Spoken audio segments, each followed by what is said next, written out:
You guys, I am all dressed cute, ready to go on a date. My date comes, he's 40 minutes late. He's 40 minutes late to pick me up. He comes into my house. He uses my bathroom. And then he breaks up with me. This is what you did wrong. You let him use your bathroom. No, obviously I'm just kidding, but think about it. Is your toilet flush broken? Maybe he did something in there that he was too embarrassed about. Who knows? Who knows? While I'm wearing this cute outfit and now I'm sitting here crying.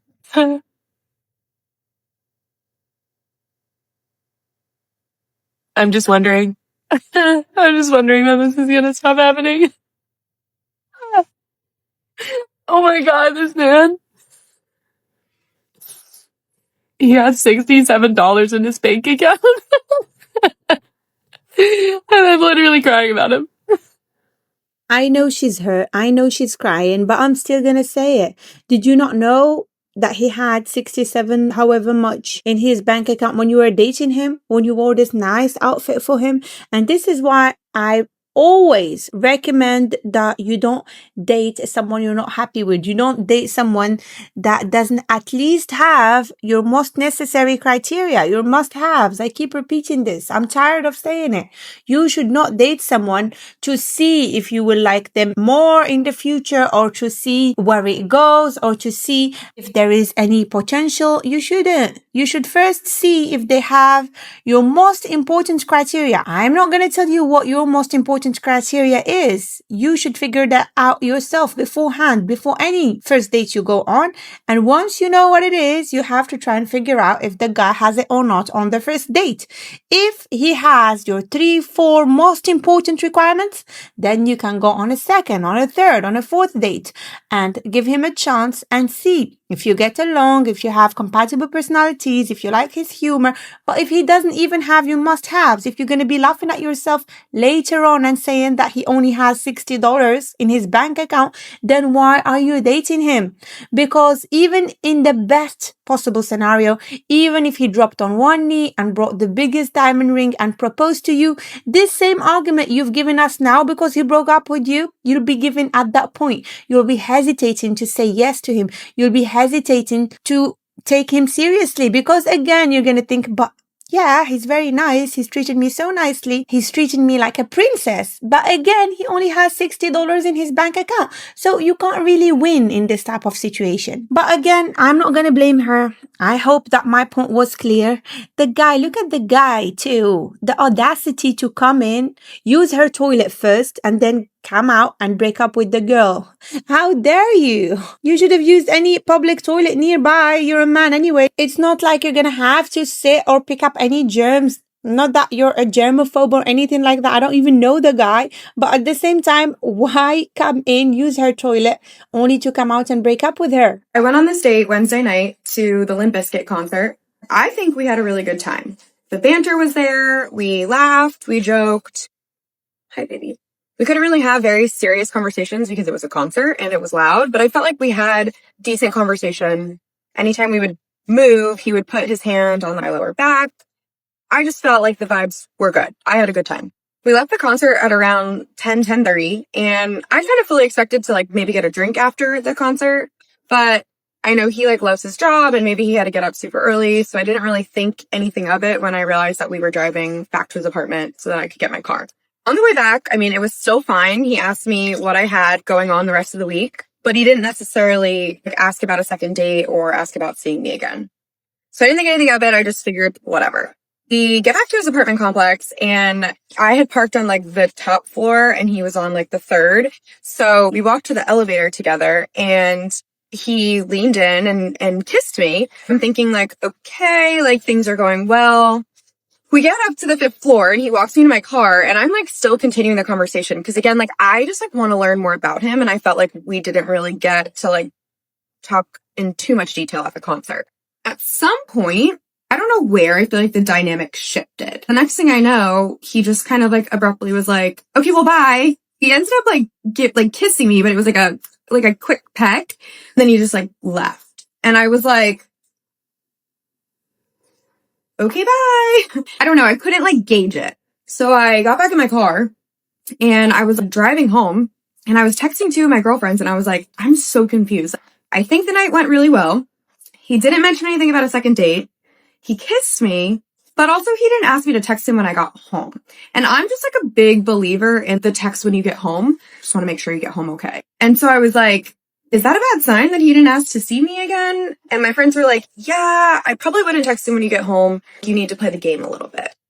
I tried not to interrupt her. I wanted to hear as much as possible, but I had to stop here and explain that it's not always about game. Just because someone is not interested in you, yes, a man will still lean in for a kiss. He will see what he can get out of you. That's why I recommend that women that are serious about commitment don't participate in hookup culture. I always say this. If you are serious about commitment, marriage, that's what you want for yourself, that's what's going to be the next chapter of your life, stop participating in hookup culture. But again, that's not the case for the specific girl. She just said she allowed the kiss. But what I'm trying to say here is that physical intimacy or a kiss or anything of this sort, she said he put his hand on her lower back, any type of physical affection is not gonna indicate whether a man likes you or not. A man is gonna want to do that anyway. He's gonna want to do that if you allow it, in any case. So keep that in mind. That's not a sign that he's ready to commit or that he likes you that much or that he will even have a short-term relationship with you. I don't know what will happen next, but I'm sure that this guy is just gonna not be interested at all, despite having leaned in for a kiss. She already had a clue because she was confused. She walked back to the car. She spoke to her friends and she told them that she is confused. Whenever you're in doubt, that's your sign. You should believe and you should take a hint and understand that the man is not interested, because a man that is truly interested, the man that wants to pursue you, is not going to leave you in doubt. It's not going to leave you scratching your head and questioning what's happening. The good news is that you went on one and only one first date with him. At least that's what I understood. Never have your hopes up for one date anyway. It's one first date. He's still a stranger at that point. And if it doesn't go well, you're always just going to be happy that you had fun, you enjoyed yourself, you met someone new, and that's about it. And you don't have to see them for a second, third date because you're going to waste time, especially if you want a long-term relationship or you want marriage, you want commitment. And I'm just like at this point in my life where I'm like, I don't want to play games. Like, I just don't have a desire to play games. And if somebody wants to play games with me, then they're probably just not my person. So I texted him when I got home. It was really nice. I just said, I just got home. Thanks again for tonight. I had a really good time. Easy, simple. That was it. Again, it was late on a Wednesday. Like, it was probably 11:30 at this point. So could have been in bed. Again, he has to wake up early for work. He has a long commute. I get it. So I went to sleep. I woke up the next morning to a notification on my phone that he had hearted the message at 6:30 a.m., but never responded. You did the right thing. I don't like games either. If you don't want to participate in these dating games that are going to waste your prime and waste years off of your life and delay you in your journey, especially if you are looking for a husband in your journey of looking for a husband, then don't participate. It's a good thing you texted him. You're not going to wait for his text. If he doesn't like you, if he's not interested, and obviously he's not, but clearly you need a more direct type of rejection, which is okay. I don't blame you for that. Perhaps you like him that much. You don't want to just let go. You want to understand actually if he truly doesn't like you. Whatever. So you texted him. That was a good move. He hearted your message and he didn't say anything. Why did he do that? Again, because he's not interested. He's not interested. This man is not interested. But he's probably thinking and wondering about whether to keep you around or to just reject you in a more direct way. He's wondering if he wants to keep you around, not put in any effort, not do much for you, not do much to please you, keep seeing you here and there and see what he can get out of you, because that would be great. Why not? Or if he's too busy, if he's dating other people, he just doesn't have time, he may as well want to reject you in a more direct way and eliminate you. But the point here remains the same. This man is not interested in you. He does not want commitment, at least not with you. I'm not trying to be mean. I just want to help you not waste your time. I want to help you to keep moving, to go on as many first dates with as many different people as possible until you find someone that actually has your most important criteria and that happens to like you back, which is very possible. There are billions of people on earth. It's possible, but you shouldn't get stuck. You shouldn't get discouraged. You shouldn't try and see where it goes when a man is clearly not interested. I'm trying to save you from doing that. So I hope that I'm not hurting your feelings here. Okay. It is now Friday night, and I have not heard from this man. I'm not going to be everybody's cup of tea. I get it. I just was left so confused all day yesterday to where I was questioning, did I do something wrong? Did I say something wrong? Is there something wrong with me? Like, what is it? Trying to come up with a solution for why I maybe have not heard from this man. Maybe he's busy, or maybe something came up at work, or just trying to come up with some kind of excuse for why I have not heard from him.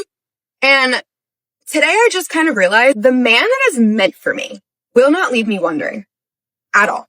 I will not be guessing, wondering why I haven't heard from them, or wondering what they're thinking. The man that is meant for me is going to make it abundantly clear that they want me, that they want to be with me, they want to talk to me, and they want to see me, and I just won't have to deal with this. I don't know if this resonates with anybody, but I am 30 years old. It is a Friday night at 8 o'clock, and I'm sitting at home drinking an Olipop by myself. Thank you. Yes, the man that is meant for you will not keep you wondering, will not keep you questioning. A man that truly is attracted to you, because let's be honest, visual appearance is something that matters a lot, at least for men. And then comes your personality and other things and other factors, and whether you are nice, you're kind, you're feminine, and all of that when dealing with him. Of course, the man that truly thinks that you're amazing in every single way, and he thinks that you have all of these things combined, will not leave you questioning yourself. But clearly this man is not interested. So the first mistake you made is to waste an entire day, perhaps the rest of your week, wondering and asking yourself these silly questions about where he's at. Maybe he's busy, making up excuses. He's busy at work. It's too early for that. You went on one first date with the man. It's too early for you to be sitting and making up excuses for this man. See what women do? They're too emotional. They start making up excuses after barely one date. Imagine how much more power a man can have over you after barely 5 or 6 dates with you. If you have this kind of mindset, I'm sure he will be able to keep you waiting for a year at that point. And you would just waste your time, get older, while you're looking for something of substance, something significant like marriage, like whatever. And you're going to just be left hanging because you're allowing it. Because this guy, after one date only, has already gotten in your head. And that's wrong. You should not allow this. You should be able to go on many first dates with many different people without getting attached. And if they reject you in a direct or indirect way, that's fine. As long as you're able to take a hint and to move on very quickly and without wasting more of your time. You should not allow this. You wasted way too much time on a guy after one first date, and this is not the way to do it. Anyway, for anyone watching, if you want real guidance, if you are a single woman that is dating for marriage, I have created a community for like-minded women that are walking the same path, that are trying to date strategically and actively for a husband. And I help you find that husband within 6 months to 12 months through a program that I created and that you will find in the classroom section of my community. If this sounds like something of interest, check out the description box under this video and I will see you there.